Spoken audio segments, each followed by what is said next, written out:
Hello and welcome in Lokayat. And today we have a very special guest, right from Ramallah in Palestine, Mr. Abbas Milhem. And Mr. Abbas Milhem is a civil society activist, thinker, also with 30 years of experience working in Africa, Sudan, in Palestine, and is executive director of Palestinian Farmer Union.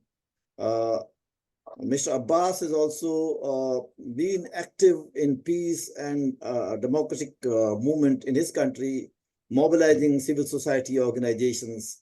And right now, we are able to connect with him at a time when the Palestine has faced the onslaught, attack on its identity, the very existential crisis they face at the moment. Welcome, Mr. Abbas Milhem, for being with me here. And at first, I would just, request you to give us a bit about what is happening in your country right now, what is the situation, and which direction is this entire situation going? First, thank you for this program. And just briefly, I mean, the situation that is happening in Palestine and mainly the aggression against Gaza that started from October 7 until now by the Israeli army is speechless. No words can describe the terrible situation on the ground. When you know, as maybe many media has covered so far, more than 2.2 million people have no access to food, medication, hospitals, schools, shelter, drinking water, and any single aspect of the ordinary basic needs of any human beings in this field. There are more than 70% of the Gaza residential areas have been completely destroyed by the strike, more than around 100,000 people being killed or injured so far in this bloody war in Gaza. 75% of those who were killed are children and women. It is the biggest number in modern history from recent and modern wars we hear of. The situation on the ground, people are suffering. They have no food. Gaza is on the edge of starvation. With the lack of food, the Israeli army is preventing even food aid from entering the crossing border between Egypt and Gaza. And all what Gaza people, the 2.2 million people receiving every day are less than 100 trucks of aid, whether health aid or food aid. But when Gaza need at least 1,000 trucks of food aid every day, they are receiving only 100 trucks. And you can imagine.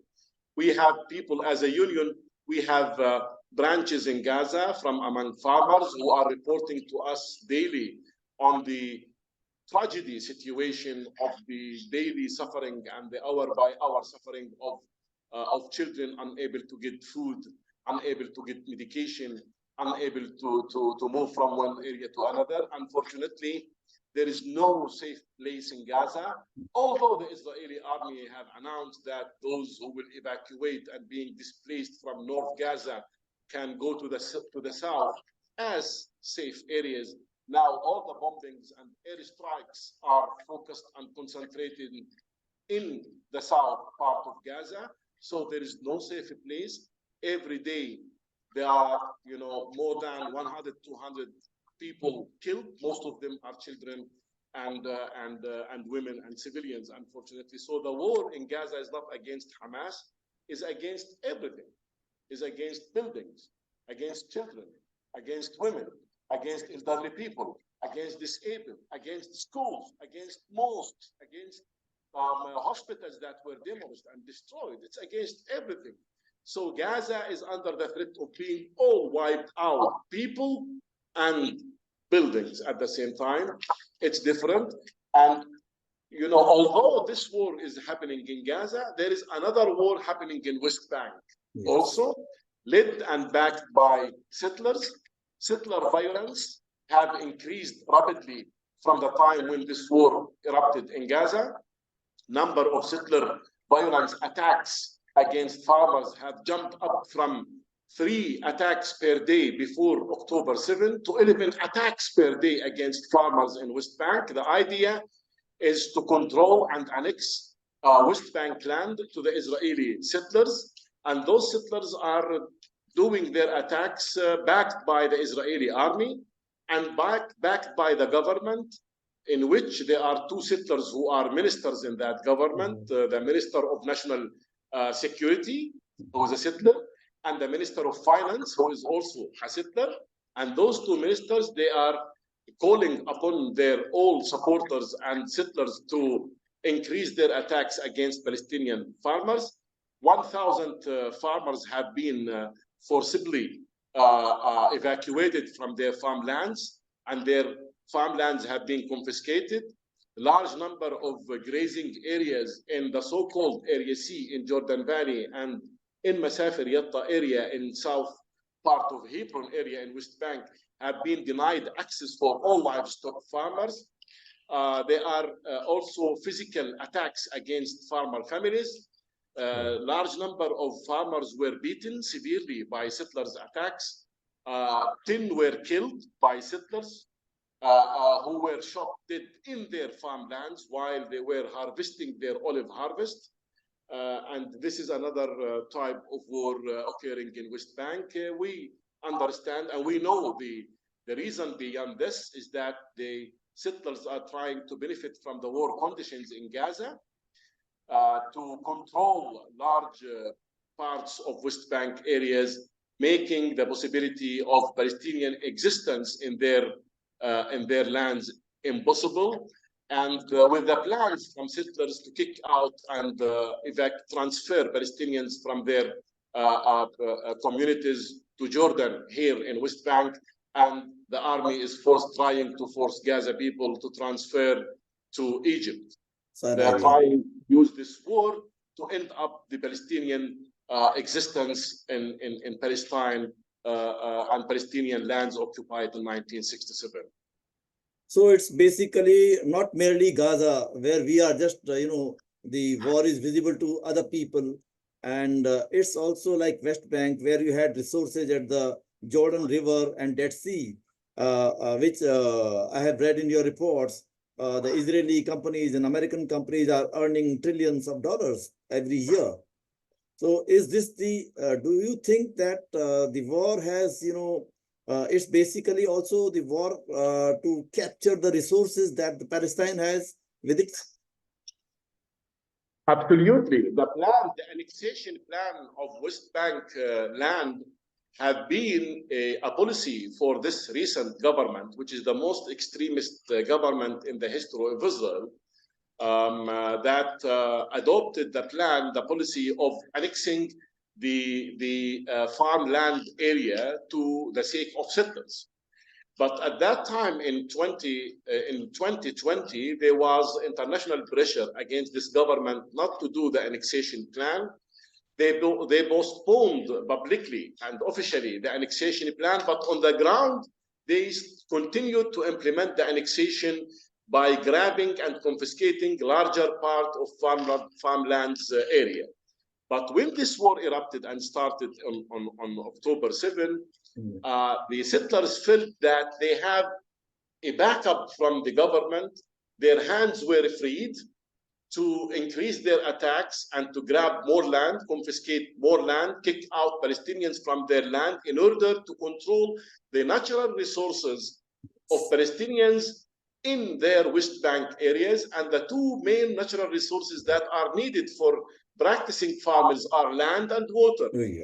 And Israeli army is backing up the Israeli settlers to control more land. And unfortunately, the larger parts of the Area C land, which forms like 60% of the area of West Bank land, has been under the full control of settlers and the army from the beginning of this war until now. And just for you and for those who are listening to us to know that in Area C, I mean, it is the It is the strategic storage for food security. Yes. It is the fertile soil for agriculture production. Yeah. It is the area that is rich with water resources and with fertile soil land suitable for agriculture practices.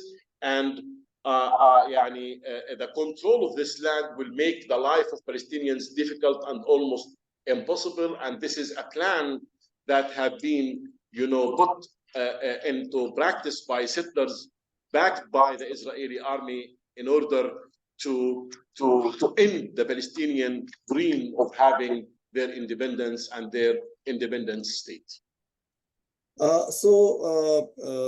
It's very clear that they want to by hook or by crook, by all means, by military efforts, by economic deprivation, by denying the water rights. So do you think that the very existence of the Palestinian state, as imagined, is now under the severe threat? It is under big threat and risk, the existence of Palestinians, because of these attacks and because of this policy. And let me tell you, it's not just these are not just attacks by settlers. It's a government policy that was adopted by this government, and it was announced even. The policy of annexing and confiscating the entire farmland areas in West Bank, which is, as I told you before, it is 60% of the Palestinian land occupied in 1967, rich with water resources and fertile soil area. It is now under the big threat of being totally under the control of settlers, backed by the Israeli army. And by doing this, they are emptying the land from its owners, who are Palestinian farmers, for the sake of expanding the settlements and deploying more settlers to that land, to change the identity of the Palestinian land and doing it like a Jewish owned land.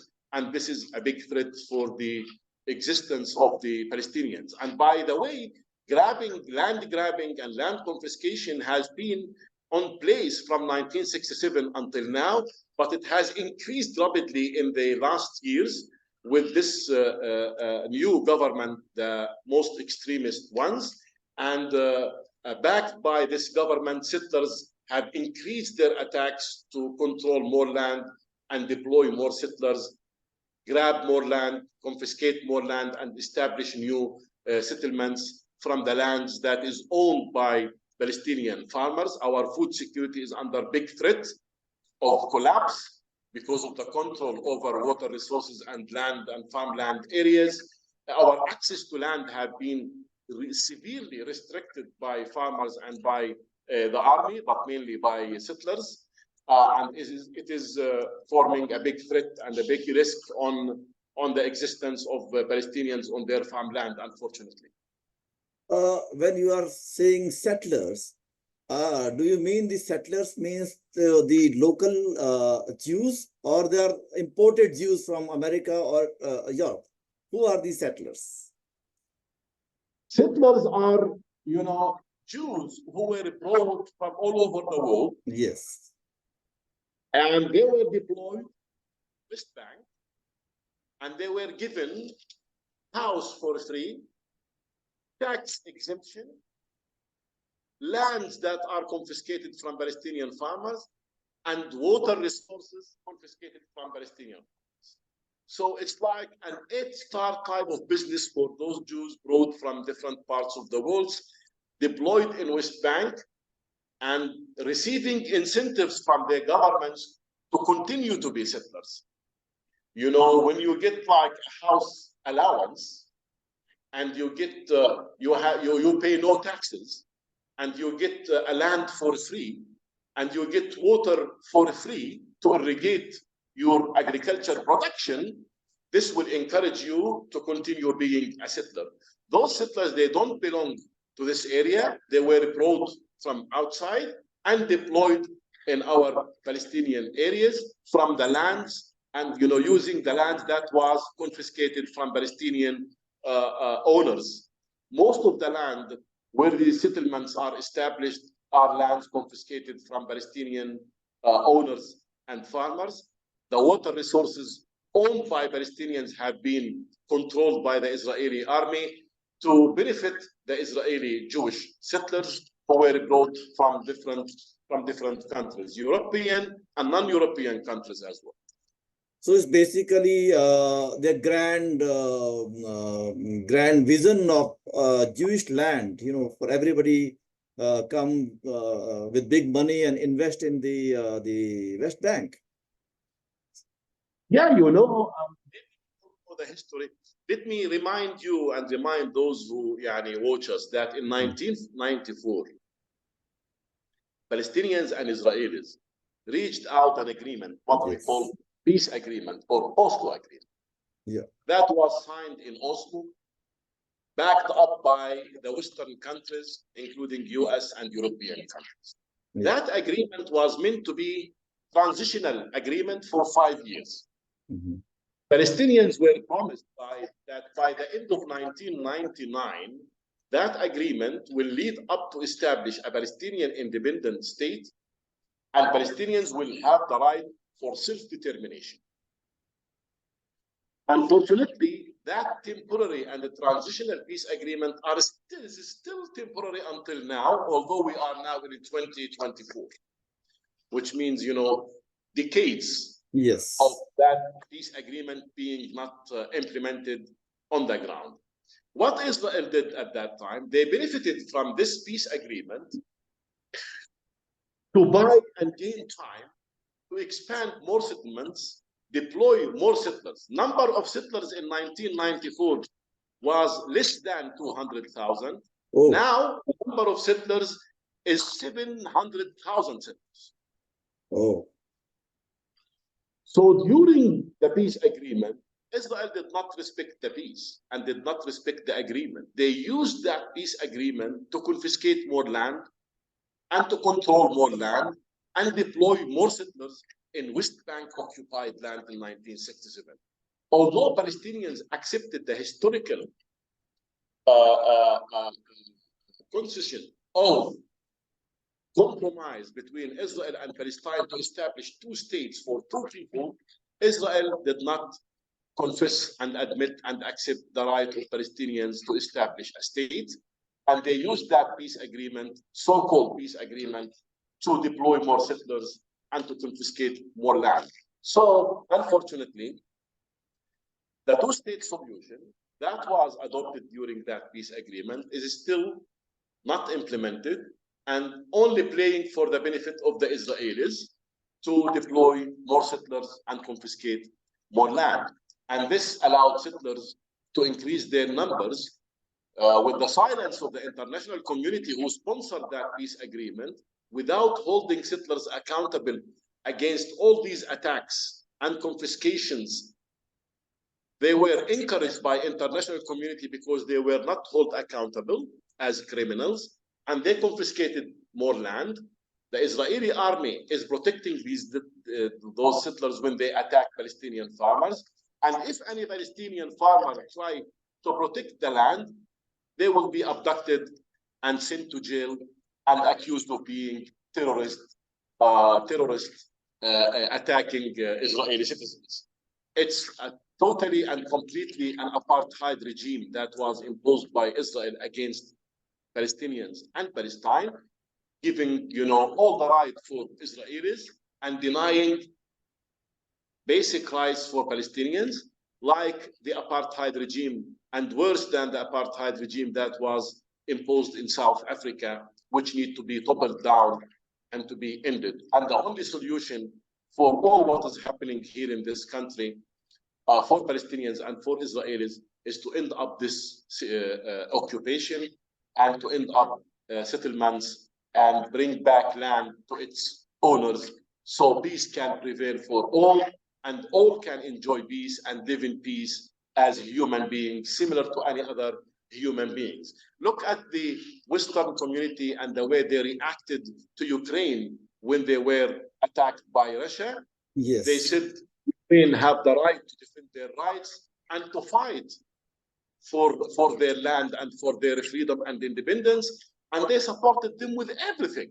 even with weapons. Yes. And they say about those who are fighting using military weapon as fighter for freedoms.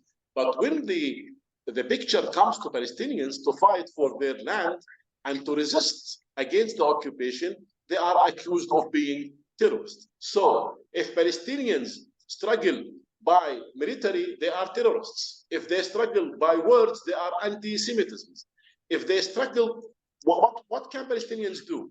If there are no real international pressure to end up this occupation, who can expect from occupied people not to resist the occupation? So do you think that the October 7 incident or attack by Hamas on Israel was a kind of point where the Western world has been shocked, and because it says that Hamas incited Israel, and Israel, even the US president has said that Israel has a right to defend itself. I was listening to BBC yesterday, and the British Prime Minister, British leader of opposition, is continuously saying this thing, that Israel has a right to react as it is reacting. How do you respond? Do you think that the Hamas had made a mistake in this? Look, my friend, countries have the right to defend themselves when they are attacked by other countries. Occupiers, they don't have the right to defend themselves against those they occupied. Occupied people, according to international law, have the right to resist in order to liberate their lands.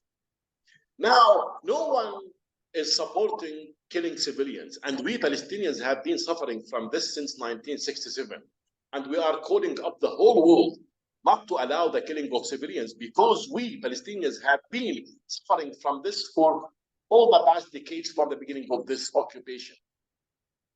To understand the October 7, you need to understand the context of the occupation and the suffering of Palestinians that have been from 56 or 57 years ago when that occupation started.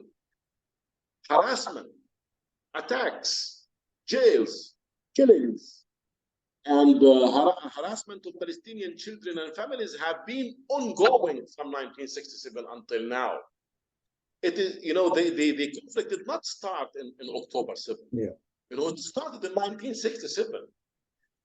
Israel was not attacked by Egypt or by a country. There is, people who were sieged in Gaza, people who were, surrounded by a closure from all directions. What do you expect from those people? Although I don't like the military, personally speaking, I don't like any violent actions from anyone, from the Israelis or from whoever. I believe in peace, and I believe in the future, in the right of human beings to live in dignity. But we have been calling up the international community, asking them to interfere and to stop this occupation and end up this occupation for the past decades. And unfortunately, no one is listening. And they are acting as if they are blind. They don't see the reality because they don't want to react against it. And because this occupation has never been held accountable against all the crimes they conducted against Palestinian civilians from 1967 until now, they were encouraged to do more without being held accountable. Settlers are the same. Settlers are illegal by all laws in this world, by European laws, American laws. They say that settlers are illegal in West Bank because West Bank area is occupied land. Despite that, they do no actions to stop these settlers and to end up the suffering of Palestinian farmers from accessing the land being controlled by settlers. Only words and words. My friend, words are not serving anymore. Yeah.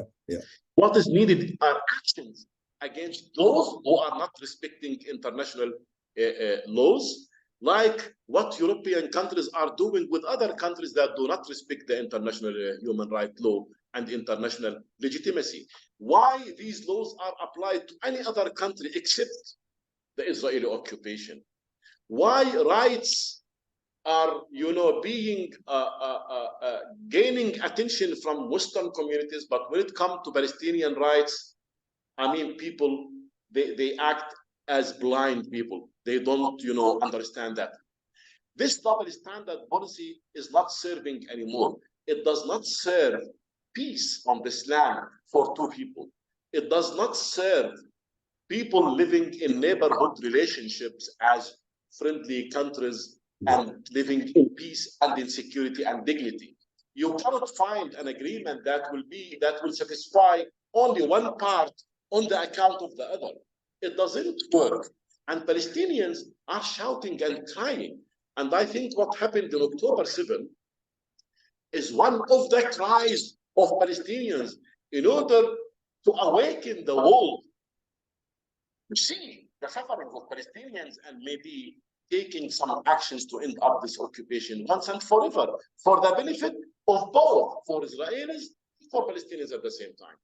But the international community, particularly the Western world, is saying that the Israel whatever is doing now is basically a reaction, and suddenly Israel is being presented as a victim who has been victimized by the Palestinians.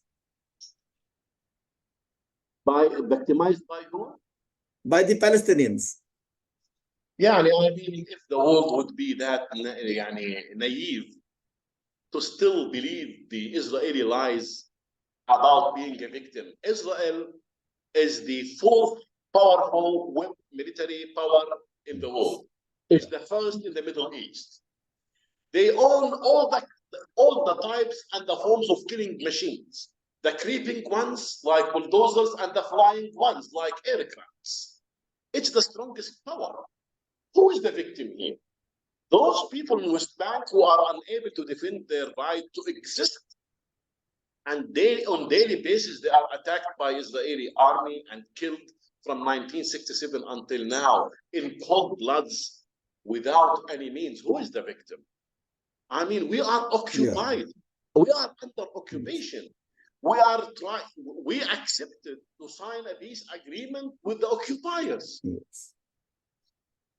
Who is the victim in this regard, my friend? I mean, it is now, I don't think now the world is still believing the Israeli narration being victims. Maybe, my friend, what happened now is that there is an international split in this world. Yes. Those people who are with humanity, with international humanitarian law, and those who are supporting brutality and aggression. And now there is a clear split and division. And we call upon those who believe in humanity to support the rights of Palestinians and to protect Israel from itself, because what they are doing, they are harming themselves. And that the only solution in this country is the right for all. Right for those who are occupied to get their independence and freedom, and rights of occupiers to live in peace if they want to live in peace with their neighbors, Palestinians. And this was what meant by two-state solution. So you don't deny Israel's right to exist? No, we signed an agreement with them. My friend, Palestinians, they signed an agreement with Israel as a state. No one is denying the existence of Israel, and we believed that the peace agreement will really bring peace for people. But unfortunately, this government, they don't believe in peace. And they don't want peace. They deny the right of Palestinians to exist. You have worked with numerous international organizations. You have worked in Africa, Sudan. You are working with the many American organizations. I want to ask you this question. After the October incident, or whatever you can call, do you think that the so-called rule-based things that the West often talk about is a hypocrisy? Because where are the institutions? The UN Secretary General is speaking, appealing, and I think he has been put in isolation because nobody is listening to him. So where are the international institutions, the human rights institutions, the UN bodies? Have they failed, or they have shown their true hypocrisy? Because when the matter comes with the West, between West and others, then they are, the skin and everything come in their favor. And if that the matter is between, say, Asian countries or African or Asian fighting among them, they will talk about human rights and all international liberalism. Yes. Where they are a party, they don't want to talk about human rights. Where they are a party. Yeah, unfortunately, my friend, this war revealed the real ugly face of many Western governments who have used to preach the whole world about values and principles of democracy and human rights for so many decades. But when it came on reality, they are racists. Because these values and principles work only for those who have blue eyes and blonde hair, but no, not for the other world. Look at Ukraine, and I told you this example. In Ukraine, I mean, they are, talking about principles and values of human rights and democracy. But for Palestinians, they talk about the right of Israel. The occupier to defend itself against the occupied, the victims.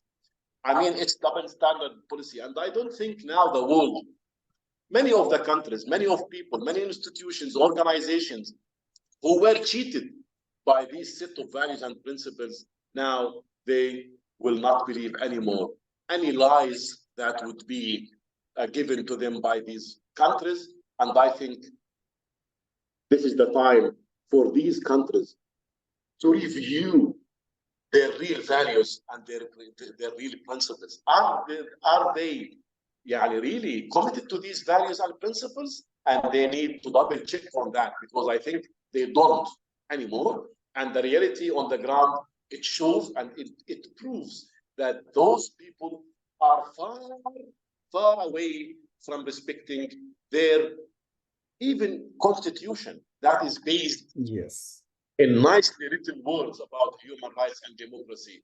But in the applicability side, the issue is different. These principles only working for the Westerns, but not working for South countries, including Palestinians.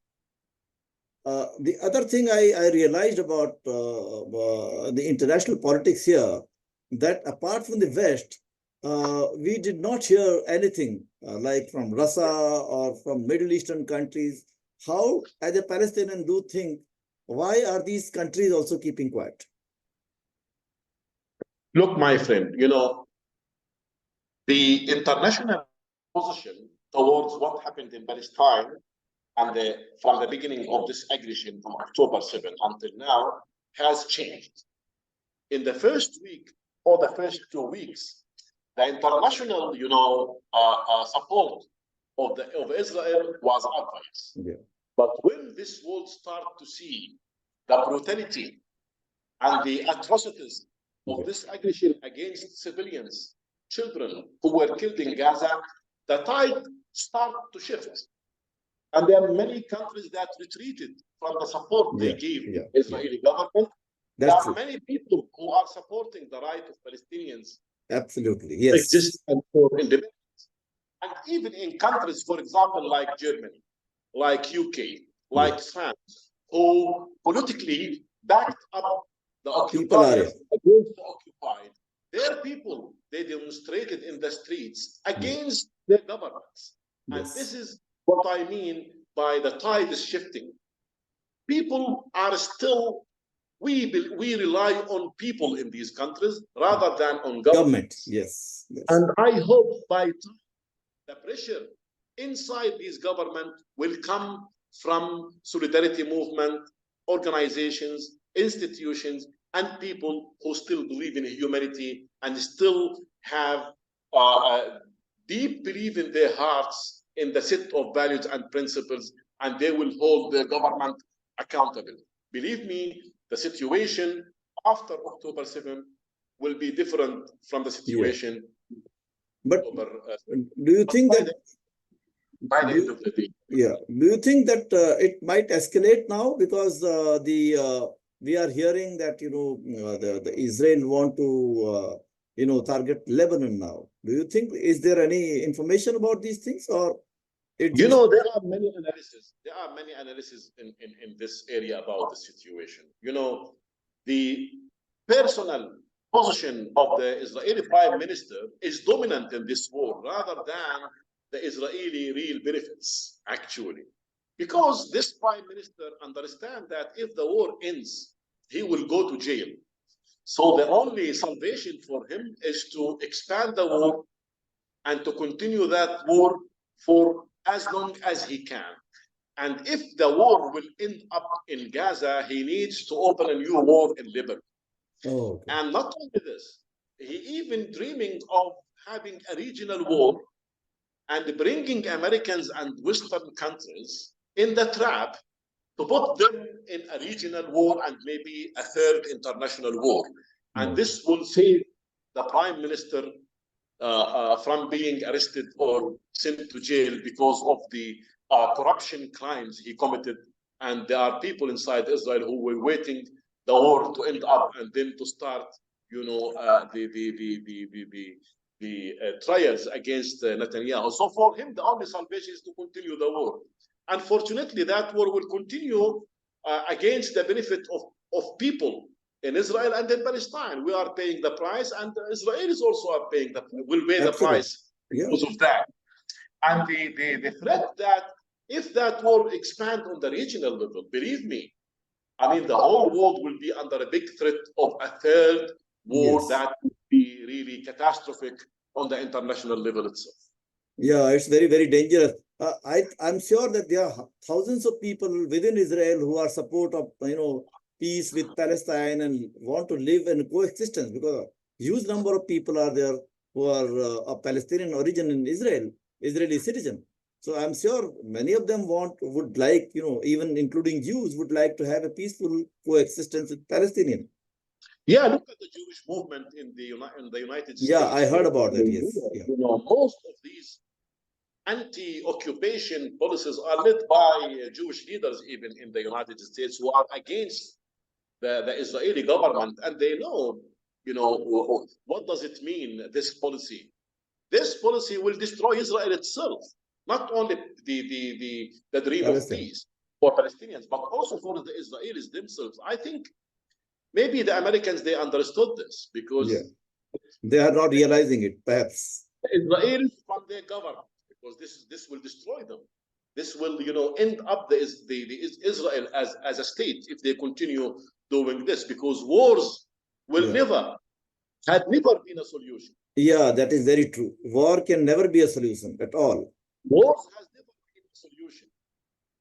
I hope that this war will be followed by a political settlement of the whole issue here in the country, and wise people in this world will be wise enough to impose the pressure that is needed to solve this problem once and forever. And the only solution for this is ending up the occupation and giving Palestinians their right for independence and for their freedom.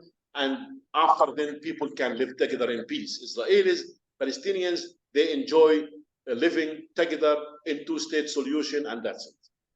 That is what would be a very, very, peace without justice is not possible. Yes. So that is where I always mention that acceptance that the two countries have right to exist, both Israel and Palestinian. I think that is the best solution, and the promises that were made to Palestinians so many years back when the Israel state was created has to be fulfilled and respected.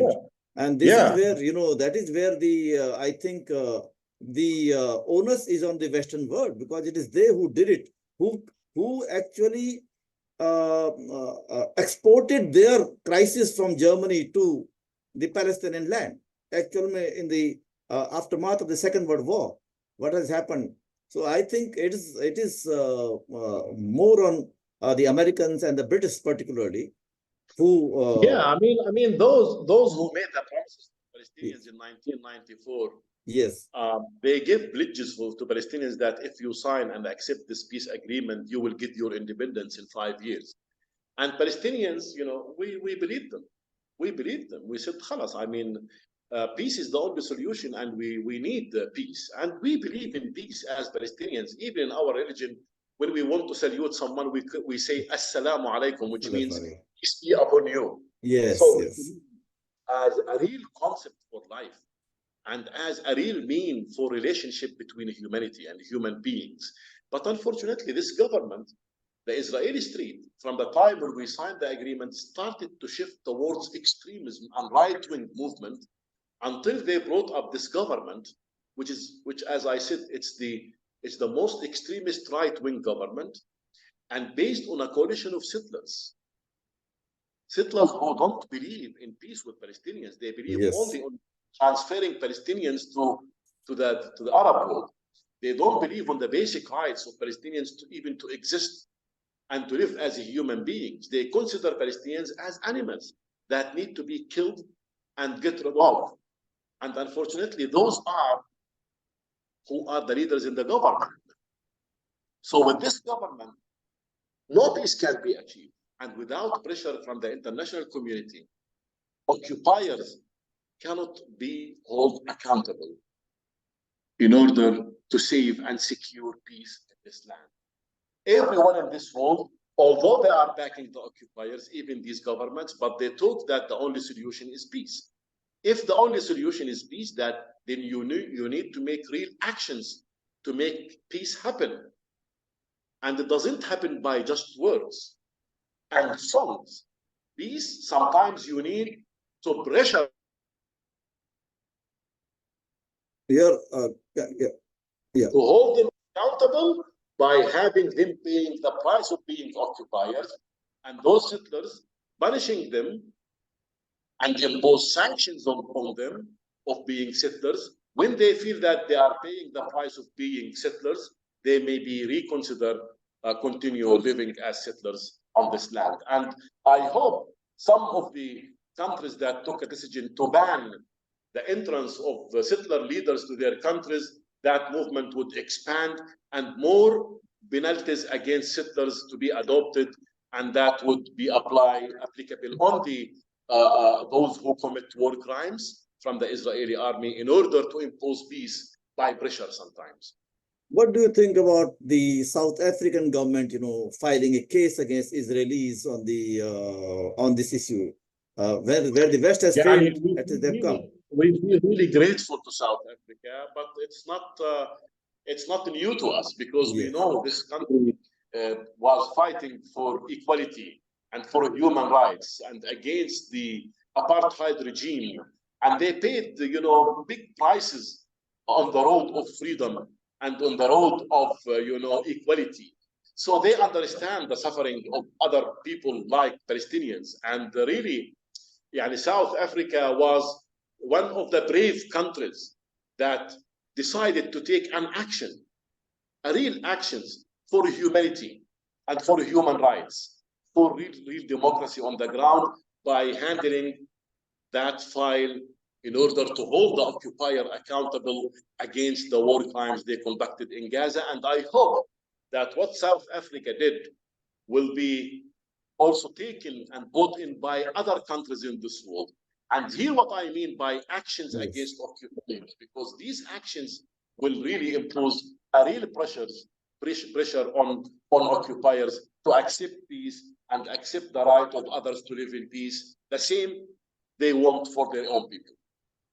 Just wanted to know, what is the latest situation in Gaza? Can you give us a brief to people, like what is happening, the school, the children, the hospitals, and you lost yourself, some of your family person. Please share with us. I'm trying to find the word that can describe the situation. And in the morning, I was talking to a friend of mine in Italian, and I told him a tragedy might be even not the good, suitable word to describe the situation on the ground there. Can you, I was talking to one of our union members in Gaza. And the time was 3 p.m. 2 days ago. Okay. I told him, hello, Abu Ashraf, where are you? He said, I'm in the queue, waiting my turn to get 1 kilogram of salt. Oh. Salt. And I have been in the queue from 8 in the morning until now, 3 p.m., and I did not manage to get 1 kilogram of salt. Apart from people having no possibility to get flour to make bread, no medicine, all hospitals, 85% of hospitals and health clinics in Gaza was completely destroyed. and demolished.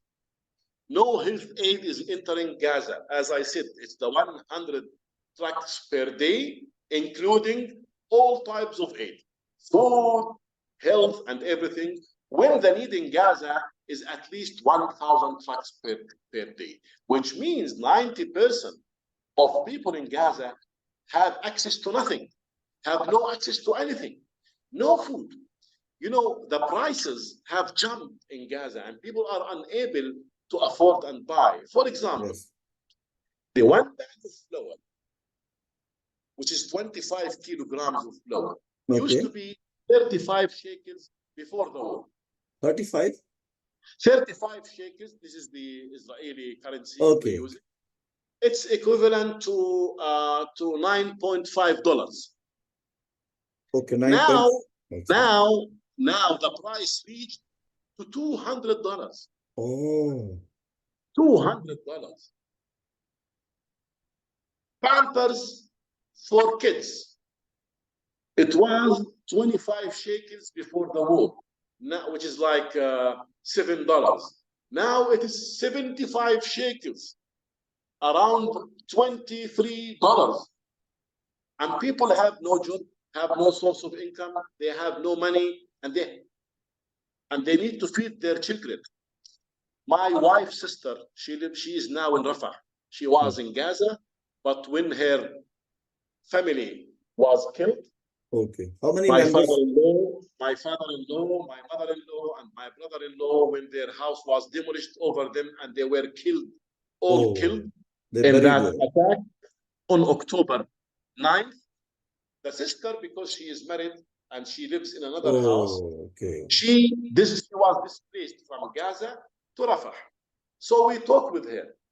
She told us yesterday that she eats one meal once every 2 days. Only one meal every 48 hours. She gets one meal. And that meal could be what? Tomato or a cucumber. One piece of bread. That is the meal. So she fasts 2 days to get one meal in 48 hours. I don't know how I can describe the situation. No, I can understand. It's very, very painful, very and considering disturbing. 1,000 people who were killed and still under rubble, their flesh was, dismantled. There are so many diseases, skin diseases, and new type of diseases because of these bloods and death and flesh bodies everywhere, and there are no medicine.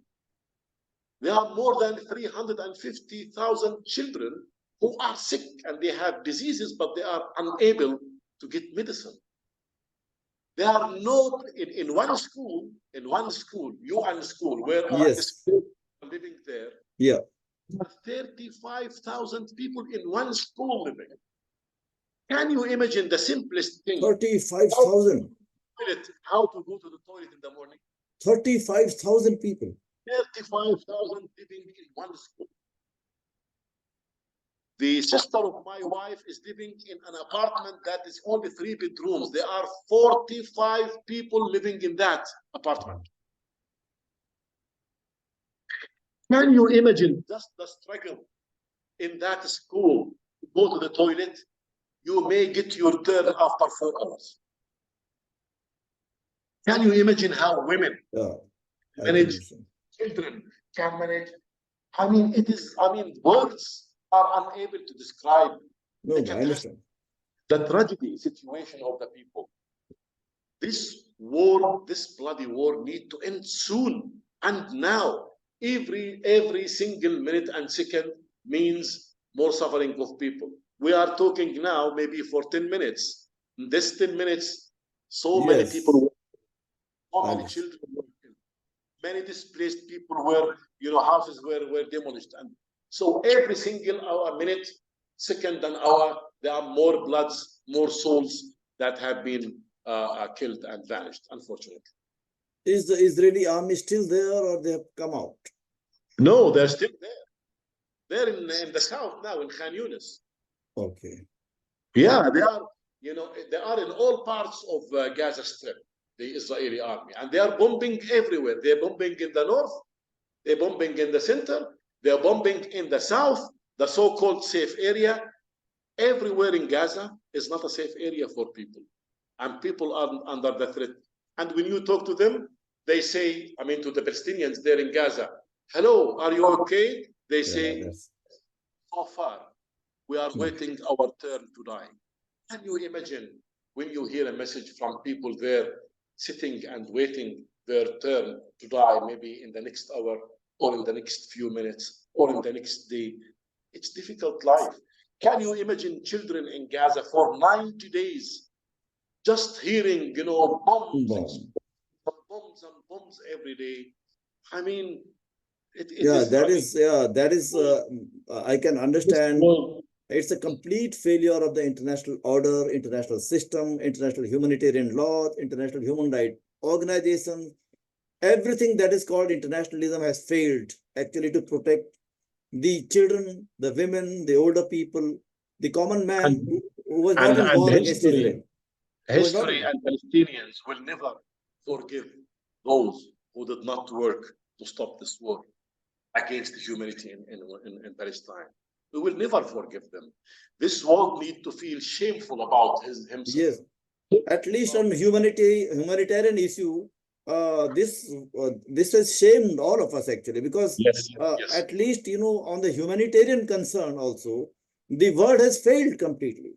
Yes. I can understand the army war with each other, but where are the humanitarian laws and humanitarian agencies and humanitarian grounds? Can you imagine the General Secretary of the UN calling up for ceasefire, cease of this fire and stop the war for humanity purposes, and the government say no to stop the war and no for humanity? That's why this world now is split between humanity and brutality. Those are supporting brutality and those are supporting humanity. And I hope the world will change in the future, and the humanity and those who support the humanity will win over those who stand against the humanity in this world. I hope so. Oh, I'm sure, because that is hope is the only way out.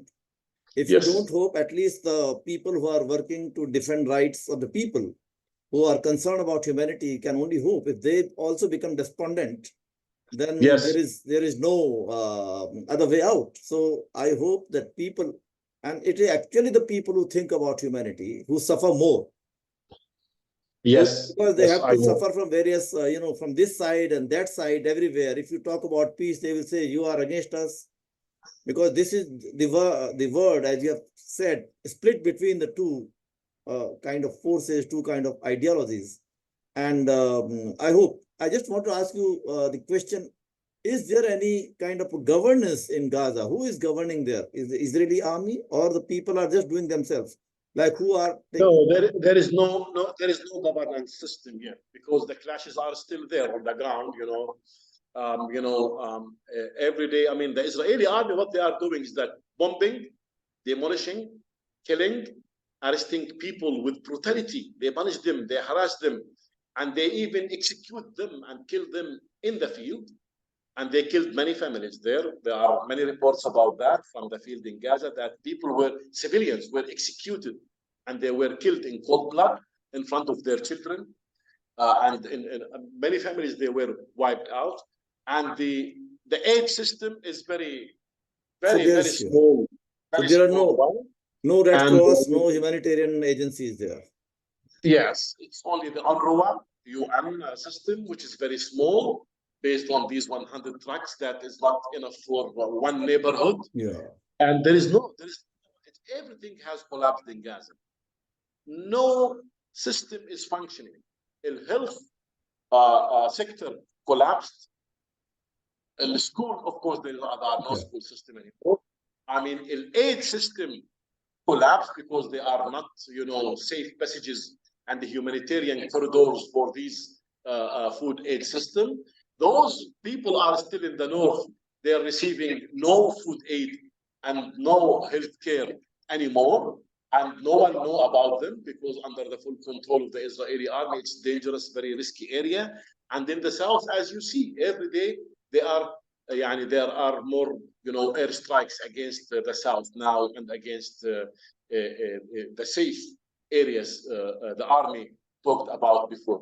We as a union trying to help. The only thing we could do now, we are now doing, distributing some cash among some displaced families from our farmer members in Gaza to allow them buy flour to produce bread. That's it. But are you able to enter into Gaza or your teams? Not entering to Gaza, but there is a mechanism that Okay.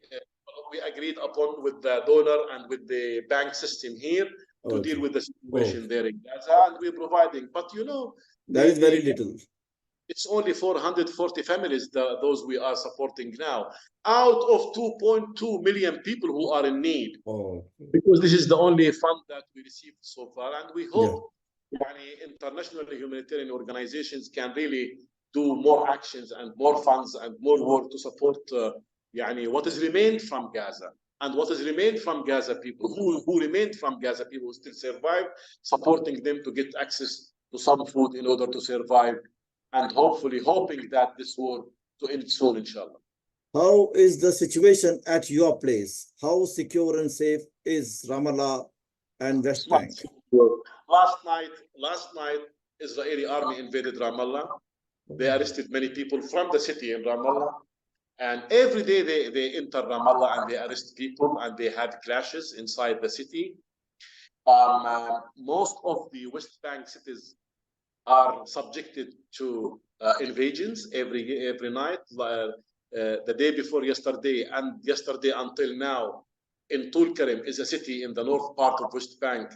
The army has been there for 24 hours continuous. They demolished houses. They arrested people. They beaten them in the streets, and they arrested so many others, including kids and children. They were beating them in front of their parents and in front of their families, which is really catastrophic for the family to see their kids being beaten severely like this without being able to do anything to protect them, unfortunately. What we need international protection from this occupation, from this army. We need international protection from settlers. We need international protection from the army. We need to end up this occupation. That's it. The situation, as I told you, it's another war in West Bank in a different form. It's not massive, but it's a war that is happening. It's basically capturing your land, your resources, and then making you... and arresting people and harassing them and killing. If they say that they are attacking Hamas in Gaza, what they are doing in West Bank, they're doing the same, although Hamas is not controlling in West Bank. So they're using Hamas as an excuse to do all their crimes against Because people. Most of the people who analyze the Palestinian issue, they said that the Hamas was created by the Western world to counter the Fatah movement. Yes. Yes. You know this. I can't say that, but This was said, and because we remember Yasser Arafat, such a friend of India, So always remember him, his warmth. So what would you like to say to the international community? Already you have spoken, but I would, it would be like, what should be done and how should peace be brought in this region? A permanent peace. Again, I mentioned this before, and maybe even in our documents, policy documents, we mentioned this a lot. Israel have been used to letter of condemnation from the international community against settlement expansion or against some. Now, letter of concerns, statement of concerns, and the statement of condemnation are not working anymore. They do not stop this army and settlers from doing the annexation they are doing on the ground. What is needed now, after all this blood that had been shed in Gaza and all the second war happening in West Bank, are actions and sanctions against settlers and occupiers. Only sanctions and holding them accountable to impose peace by forcefully on Israeli occupiers to end up this occupation. This is the only thing that they can do. First, they should reconsider their values and principles of the so-called human rights, at least those that are nicely written in their constitutions, Yes. to abide by these concepts and principles and to act according to these principles. We're not asking them to be Palestinians. No, we're asking them to be real Europeans, respecting the principles of Europeans as stipulated in their own constitution. Yes. And the international human rights law that applies on all. And the only thing that can stop this here are the pressures and sanctions and actions against occupiers and settlers, if they want really to see peace prevailing in this area. And the only thing that would really be beneficial for the Israelis and Palestinians is only peace. But peace will not be achieved by words. Peace can be achieved by actions, and actions need to be taken by international community. Do you think that the Israeli government feel that peace will only be achieved when they can send all people from Gaza to Sinai area and remove that region? This will not achieve peace. It will create another cycle of attacks from Sinai later and from Jordan later if they transfer Palestinians outside. This will not stop them. That's why I'm telling you, my friend, the only solution in this country is peace. Transferring Palestinians from West Bank or from Gaza will not solve the problem and will not bring peace, will not bring security to anybody, because there is no occupied community that can stop the resistance against occupation. They will be fighting instead from West Bank, will be fighting from across the border, and that will be easier for them because then they have support from the other countries who can give them weapons and then fight back the Israel. I mean, this will not bring peace. It will feed the conflict more and more. Yeah, it will feed only the right-wing elements everywhere, making it a religious war. But who will pay the price? People. Yes, it's the common people. So the real answer is to accept that the Palestinians have a right to live with dignity, self-respect, and self-identity as an independent state. Side by side. It is an independent, viable state based on a peace agreement that is just and fair. Without this, it doesn't work. Because the peace agreement we had in Oslo, 1994, only was for the benefit of the Israelis, but not for the benefit of Palestinians, because it was not applied on the ground. Now, I mean, the world needs to pressure by pressuring Israel to accept the right of Palestinians for self-determination, for freedom, for independent state, dignity, viable and sovereign Palestinian states. Thank you, my brother Abbas, for your so explanatory things, and I hope that peace will prevail and the Palestinian will have a right, an independent state, a right to exist and live with dignity and self-respect. I believe in that. And our solidarity with the Palestinian people. Obviously, the Israel have also a right to exist. As you said very clearly, we are not denying anybody's right to not exist. We want everybody to live peacefully together. And because historically you were living in peace. Actually, historically, as we all have read about the Palestinian state, was a very peaceful coexistence between the Jews, between Muslims, Christians, all living together. And Jews only lived in peace under, with Muslims, only with Muslims.